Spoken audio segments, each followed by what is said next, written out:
Welcome back. This is lesson 5 of Forex Made Easy, a basic Forex video guide by Eazitrade Academy. So in the previous video, we covered the topic lot sizes and leverage. And in this video, we'll be covering the topic risk management and position. So on our first topic, we'll be looking at position sizing. So what is position sizing? Position sizing is simply determining your lot size. If you don't understand lot sizes yet, kindly refer to lesson 4 and watch how lot size was explained over and over again. So for position sizing, calculate the appropriate lot size based on the size of your trading account and the percentage of your account you are willing to risk per trade. So let's see a pictorial diagram. So as you can see on this image, the leverage, required margin percentage, required margin amount for each of the lot sizes were explained here. We have nano, which is not commonly used. We have micro, we have mini, and we have standard. So the leverage is based, the leverage and the account sizes are all explained in a tabular form. As we can see, for leverage 200:1, what is required is a 0.5% of what? Your capital. So if you're having $100 capital for a nano lot size, it is required for you to risk 0.5%, which will be $0.50 or 0.50 cents. Alright, then if you are trading with $1,000, it is required for you to risk what? 0.5%, which will be $5. So if you are trading with $10,000, you risk what? $50. $100,000, you risk what? $500. Alright, so that means if you are trading with $100 rather to, let's say, $500, you can still maintain 0.5%. Alright, you already have how would I put it? You have a range that you can trade with. It's not necessary. For instance, now if you have a $30, you're trading with a $30, you can still use the range of $50.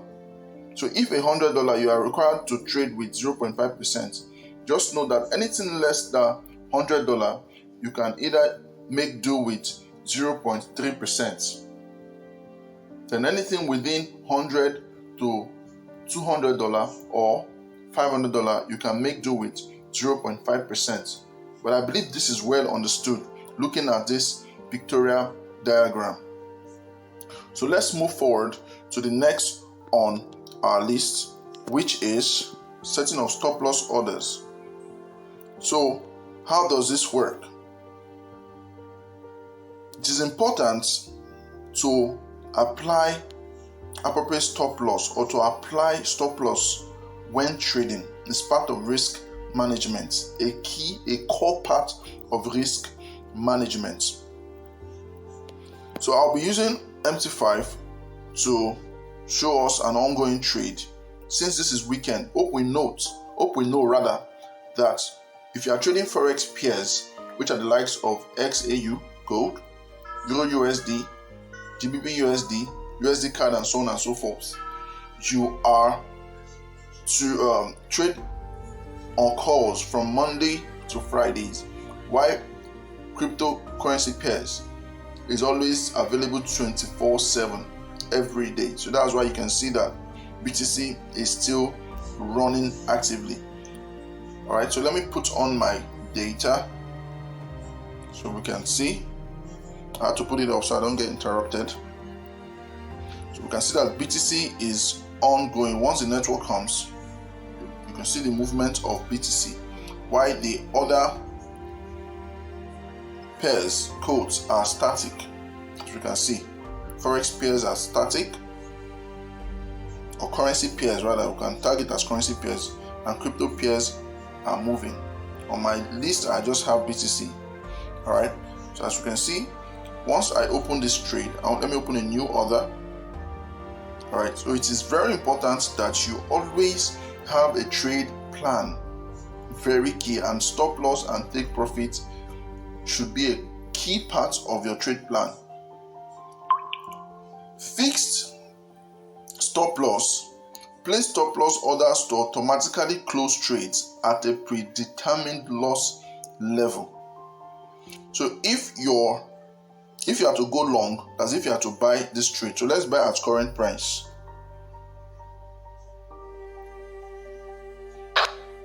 Alright, so I'm using a 0.2. Okay, I have an existing trade which is no longer moving since currency pairs ends on Fridays. Alright, so as we can see on this BTC USD trade, all I have to do to modify this is to long press and click on modify position. Looking at the current price, which is around 64,344, I can that means I have to bring down my stop loss to, let's say, 63,800. If I want to take profit, I can do 65,000. So with this,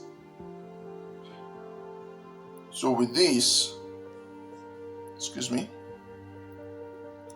3,800. So with this, I am good to go. But eventually the trade goes against me, my loss will be minimal. Alright, my loss will be minimal. So if the trade goes against me, my loss will be minimal. I'll be losing, instead of losing my total capital, if this was a live trade. Alright, if this was a live, instead of losing my total capital, I will lose minimal amounts of my capital. Alright, now there's what we call trailing stop loss. Trailing stop loss is not often used by most brokers, so it's something you can do manually. So trailing stop loss helps you to lock in profit as the market moves in your favor. So it's something you can actually set manually. Let me explain. On this ongoing trade, if for instance the market goes in my direction, let's say I'm now seeing blue, all right, all I have to do is adjust my stop loss. All right, let's say the market moves to 64,800 and I'm seeing blue. I can decide to adjust my stop loss to my current entry price, maybe, or put it at 64, yes, to my current entry price. But eventually the trade goes against me, I'll be exiting the market with little or no loss. So my entry price initially was what? This is my entry price, 64,378, as stated here. That's my entry price. So if the market goes in my favor, all I have to do is adjust my stop loss to 64. As if the market is above my entry price, I can adjust my stop loss to 64,500. But it will not show modified because the modifier is not highlighted because the market is yet to move in my favor. But once the modifier is highlighted, you will see once the market moves in my favor and is above my entry price, you will see that modifier will be highlighted for me to modify my stop loss. So that is that for trailing stop loss. So with these few things I've said, we can now see how important it is to set our stop loss. Take profit. If you are someone who knows how to who monitors your trade, you can leave your take profit open. But if you are doing other things, set your take profit so once it hits, you are out of the market with profit. All right, so that said, the next on our subtopic is diversification. Diversification is simply what is to avoid overexposure. Don't put all your capital into a single currency pairs. Spread your investments across different pairs and markets. All right, but note that this is for people with sufficient capital. So for instance, if you are trading with, let's say $500 or $200, let me peg it at $200. Instead of you trading just BTC and opening more than one position, you can trade BTC, Euro USD, and if your plan is to open 3 positions, you can trade 3 different pairs, provided you understand the market movements of those pairs, instead of just opening 4 positions for a single pair. Because if the particular pair goes against you, that means you'll be losing in all of those positions. All right, so as you can see on this list, so it's well explained that I already have an ongoing trade which ended on Friday and is going to continue on Monday. So it is actually a common sense to trade a different pair. Since I'm already in profit for this, I cannot just decide to now still trade USD JPY pair. I can decide to trade gold, I can decide to trade other pairs. So that's what they meant by diversification. Don't overexpose yourself, because you will be increasing your risk. All right, so moving forward, the next on our list is leverage use. We can refer to lesson 4 to have a better understanding of leverage if we've not actually allowed it to sink in. All right, so leverage, talking about leverage use.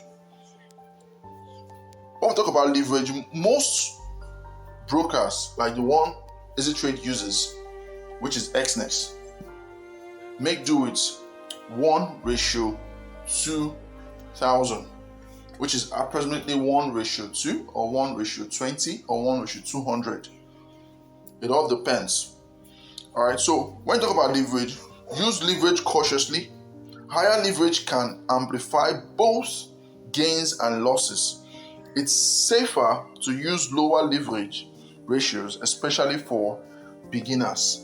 That is why you can see on EXNESS there is a default leverage that should not be altered. So the only time you can alter it is probably when you want to trade with a higher amount. You can as well chart up their support. To give you an advice on the leverage to be used, or you can still maintain the default leverage for proper risk management. It's only on the occasion when you know you have full confidence, you're now a master of your trading skill. That is when it is advisable for you to move or go higher or use a higher leverage, so you can be able to magnify your profit. You can increase your profit for every time you enter the market, knowing fully well that you are also at risk of losing more should a trade go against you. So in other words, your trading plan is key before entering the market.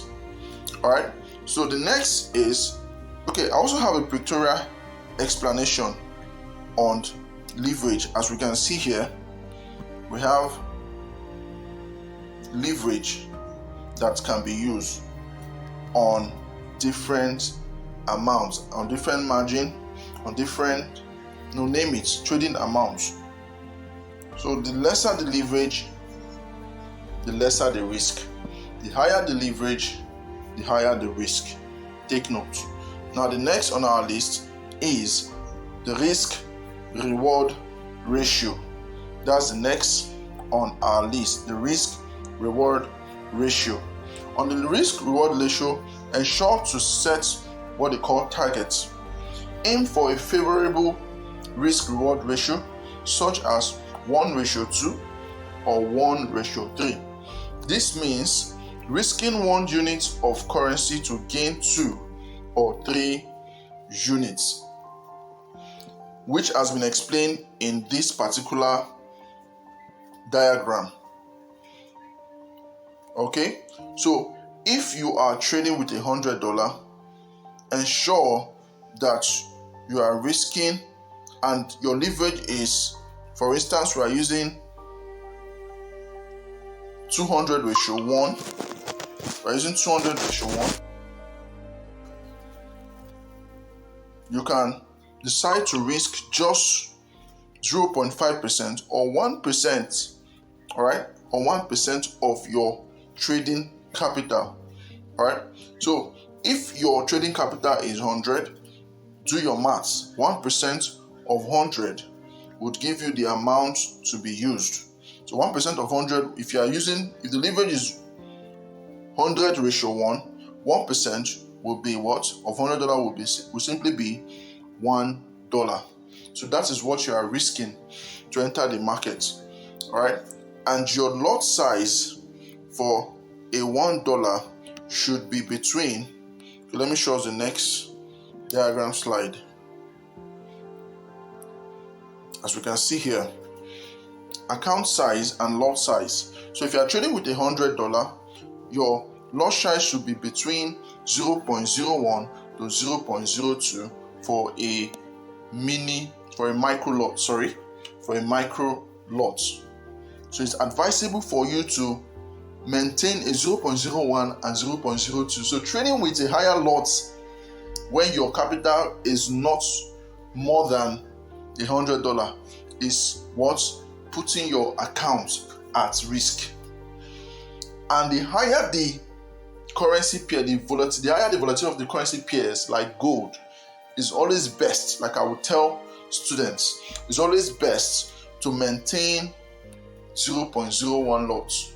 But if you are trading major currency pairs like Euro USD, GP USD, USD CAD, USD JPY, you can move higher to 0.02. This goes a long way to say that you understand how to apply proper risk management. Now the next, which is also very crucial, all right? Okay, before I move to that, let's look at how to adjust accordingly to the market movement. Be willing to adjust your target based on the market conditions and volatility. I think I've already explained that. So what are they trying to say? I've explained it already. Because you are trading with a higher volatility pair, which is gold. It's always best to know how to adjust. You don't use 100 pips where you know that the market can always change its direction. You can maintain a 30 to 50 pips on pairs like gold because of the volatility, or max 70 pips. Then when it comes to major pairs, you can maintain a 20 to max 30 pips because they are not that volatile. So it's best for you to take your profit when you can and mark good for that trade, and that will be a win trade for you rather. All right, so moving forward, we'll be looking at the next on our list, emotional control, which is very crucial in trading. And for emotional control, you have to avoid over trading. You have to avoid over trading.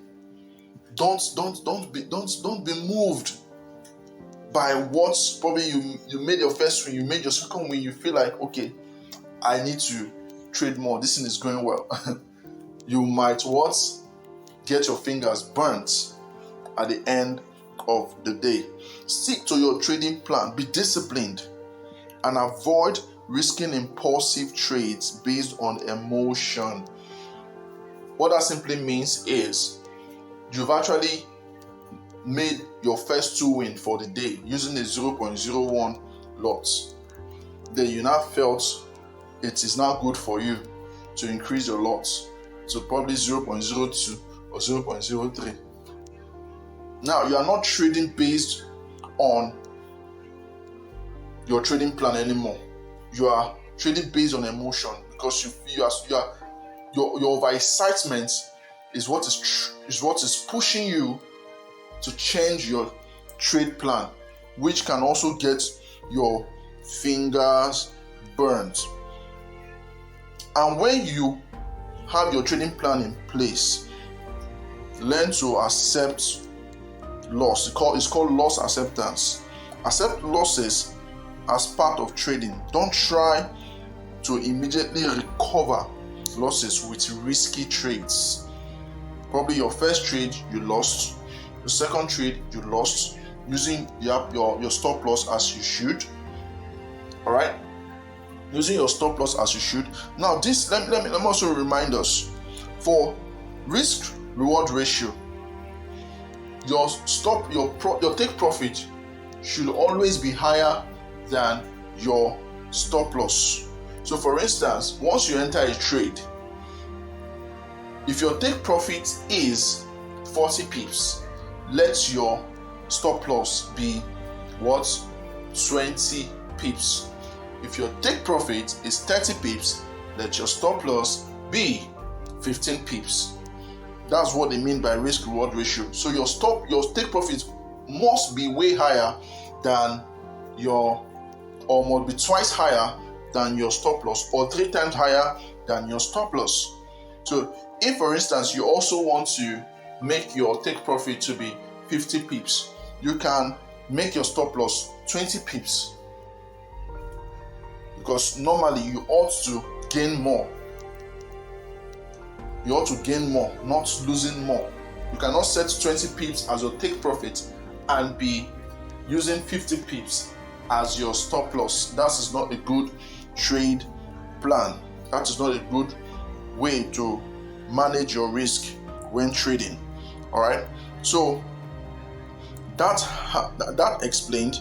The next on our list is market analysis. So you have to have a better understanding of technical analysis, how to use charts, how to understand technical indicators to make informed trading decisions. Also, for fundamental analysis, you have to keep an eye on the economic news and events that can impact currency pairs, which is part of things to know as a trader. All right. So we have regular review, we have use of trading tools, and we have education and training, which all goes hand in hand with market analysis. For education and training, you have to learn continuously. Continuous learning is very, very important. Stay updated with the latest trading strategies, risk management techniques, and market development. With this, we have come to the end of this lesson. I do hope you understood all the concepts taught here. You might want to rewatch this video again just so you have better understanding. And if you have any questions, please feel free to ask on our support group. Our coaches are ever ready to answer all your questions. All right. So see you in the next video, where we'll be looking at market order types. Bye for now.